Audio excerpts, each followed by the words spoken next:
Hey, Composing Gloves here. Today I'm going to teach you about massives ring modulation.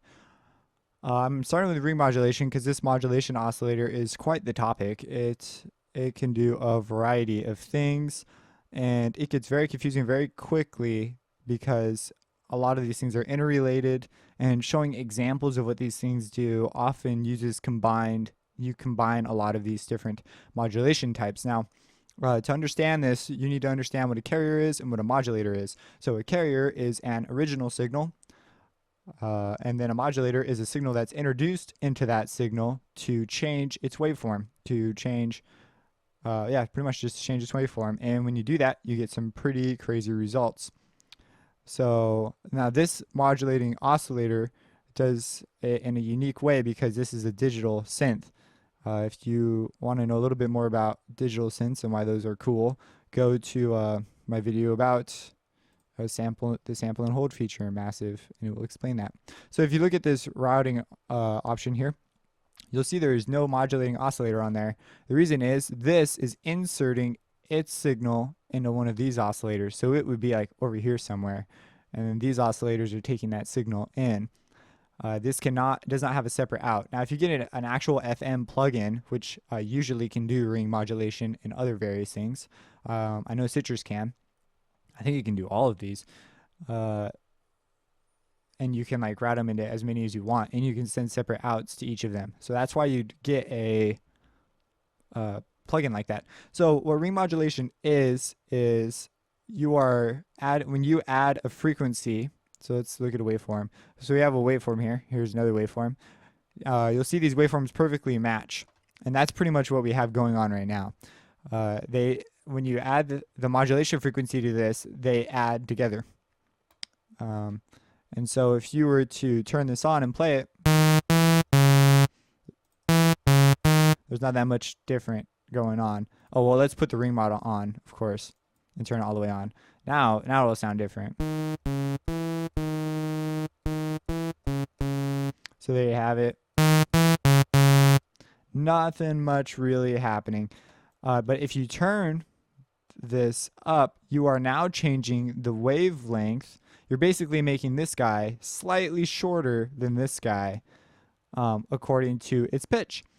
And what that does is it causes the peaks and the lows to happen differently, so that it becomes sort of a volume modulator, because if it's down low and this is up high, that'll add or subtract to equal a particular value, and it will happen a whole bunch in one cycle, creating this modulation effect.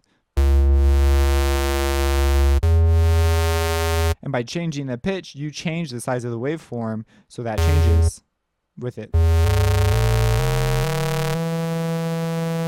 And as you see, 12 is a multiple, so it's overlapping. What is that? That's going twice as fast. It'll go 2 times in one waveform, so the peaks are symmetrical. Well, the peaks line up.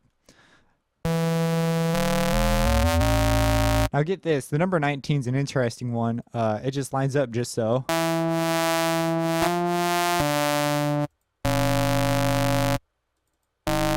But 20 and 18 don't do that. I like the number 7 too. 7's pretty cool.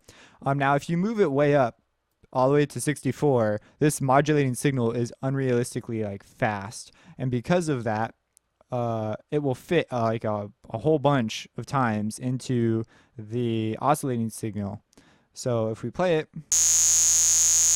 you can see the pitch is risen greatly because of the amount of cycles happening. Now if you lower it a whole bunch, now this is moving really slow, and this can fit into this. So you'll hear more of the original signal, and you'll hear this guy kind of like pulse the amplitude.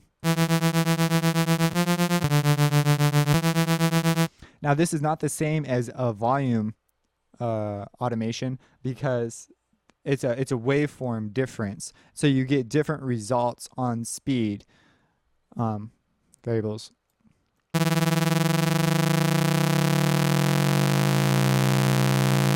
So that is pretty much ring modulation in a nutshell. You'll see this used for a lot of early house leads. There's a lot of filter routing options here too. You can only route this into one other oscillator. That's kind of a letdown, a little bit of a holdback. But if you're using massive, a lot of people use this either because of just hype about it, or because it can do a lot of it has a lot of options that are very readily available.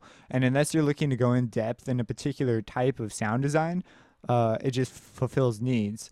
And so, is it the best at one particular thing? Like, yeah, there's some things that it's the best at, but as far as like synthesis design goes, it's not the strongest in modulation. But it has that option, and that's what makes it valuable. So, we're just going to make a quick lead here. So we're going to turn on oscillator 2. We're going to move this guy to 7, so it's moving at the same modulation source that we're sending into our first oscillator. And you'll notice kind of reminiscent of some early house leads.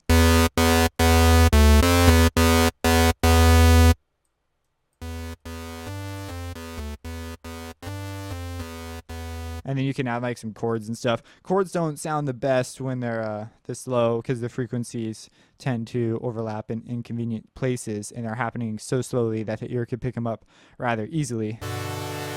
But if you move them up on the scale, they oscillate much quicker, making it harder for the ear to pick apart the kind of the dissonance. So we just get kind of a blur instead. So that's one of the uses of it. You're definitely going to want to move the pitch around if you're using the ring mod, which kind of makes it unpopular to use some of these others. I'll talk about these a little later on. Just wanted to cover the ring modulation. So yeah, have a blessed day.